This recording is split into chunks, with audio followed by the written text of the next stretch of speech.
ইয়াতে দাঁড়িয়ে কথা বলতেছি, কোনো এডিট করা নয়, কোনো আমি আসলে আপনারা আগেও বলেছেন হুজুর একটু এডিট করে বা একটু সুন্দর করে দিলে ভালো হয়। আমি আসলে এডিট মোটেও পছন্দ করি না, আর আমার কাজগুলো এরকম না। আমি প্রজেক্টে আসি এবং প্রজেক্টে এসে যা আছে তাই নিয়ে কথা বলি। আলহামদুলিল্লাহ, আল্লাহ পাকের অশেষ রহমত আমরা এতটুকু আসতে পেরেছি।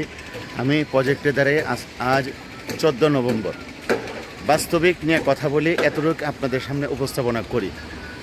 আজ কতটুকু হয়েছে আপনারাই বিবেচনা করবেন। আমরা এ থেকে কতটুকু আমরা যে দীর্ঘ নিচের কাজ ফাইলিং থেকে নিয়ে আমরা উঠতে পেরেছি, এতটুকু আমরা ইনসাফ টাওয়ারের 14 কাঠা জমি, 14 কাঠা, যারা কাঠা বুঝেন তাদের জন্য সহজ হিসাব 14 কাঠা জমি আমাদের। আর যারা কাঠা বোঝেন না, শতক, শতকে